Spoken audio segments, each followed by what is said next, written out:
ঘরে সকল বন্ধুকে অসংখ্য ধন্যবাদ। আশা করি আপনারা সকলে ভালো আছেন এবং সুস্থ আছেন। আজকে যে টপিকটা নিয়ে এসেছি, টপিকটা হলো মহা বশীকরণ তদবির।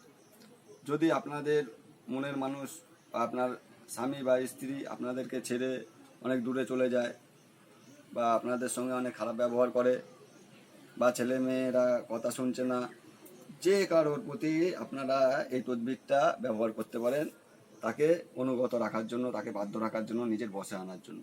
বোঝা গেল? তো আপনাদেরকে কি করতে হবে, বাজার থেকে আগে ভোজপত্র, মেশর জাফরান কালি, আর কিছুটা কাম সিঁদুর, আর একজোড়া মোনামুনি আপনাকে সংগ্রহ করতে হবে। সংগ্রহ করার হয়ে যাওয়ার পরে আপনারা ভক্তি ভরে, মনে বিশ্বাস রেখে, সুন্দর স্থানে বসে একান্ত আপনভাবে একা একা যেখানে বসে করা যায়, কেউ কোনো ডিস্টার্ব করবে না, কোনো কথা বকপন হবে না, সেরকম স্থানে বসে মনে একদম সৎ সাহস একিন রেখে এই কাজগুলো করতে হবে। তো প্রথমে আপনারা দুরূদ ইব্রাহিম পাঠ করবেন।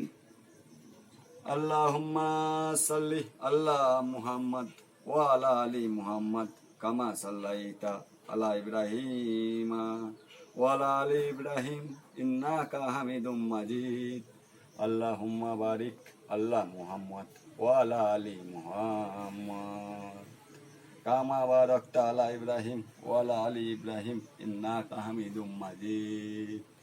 দুরূদ ইব্রাহিম পাঠ করলেন, দুরূদ শরীফ পাঠ করবেন। জাযাল্লাহু আন্না মুহাম্মাদাম মা হুয়া আহলুহু, তিনবার পাঠ করে নিলেন। গুরু বন্দনা করে নিলেন।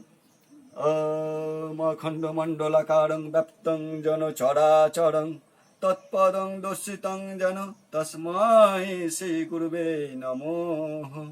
গুরু ব্রহ্মা গুরু বিষ্ণু গুরুদেব মহেশ্বর গুরুরেব পরম ব্রহ্ম তস্मै শ্রী গুরুবে নমঃ। গুরু বন্দনা করে নিলেন। অখণ্ড মণ্ডলাকারং ব্যাপ্তং জন চরাচরং তৎপদং দর্শিতং যেন তস্मै শ্রী গুরুবে নমঃ। তিনবার পাঠ করে নেবেন। ওম এম হ্রিং ক্লিং চামুণ্ডায় বিচ্ছে শ্রী মহাকালী শ্রী মহালক্ষ্মী শ্রী মহাসরস্বতী নমো নমঃ। ওম জয়ন্তী মঙ্গলা কালী ভদ্রা কালী কপালিনী দুর্গা সমা শিবা ধাত্রী সহস্রদ্ধায় নমস্তুতে। তিনবার পাঠ করে নিলেন, গুরু বন্দনা করে নিলেন, আসন বন্দনা করে নিলেন, দুরূদ ইব্রাহিম পাঠ করলেন, কাজটা করলেন। কাজের শেষে দুরূদ ইব্রাহিম পাঠ করে নেবেন, সৃষ্টিকর্তার কাছে প্রার্থনা করবেন।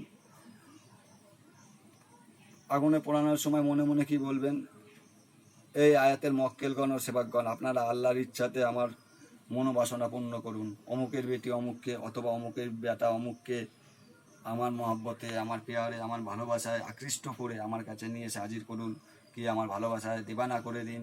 আপনাদের মনের বাসনাগুলো জানাবেন, ঠিক আছে? আর তদবিরটা করার সময় নাম অবশ্যই, তার নাম, তার চেহারা অবশ্যই অনুসরণ করবেন। বোঝা গেল? তো আপনারা দেখে নিন, যন্ত্রটা হচ্ছে এই, দেখা গেল, এই হলো আপনার যন্ত্র। এই যন্ত্রটা আপনাদেরকে অঙ্কন করতে হবে। বোঝা গেল? আশা করি বুঝতে পেরেছেন। ভালো থাকবে।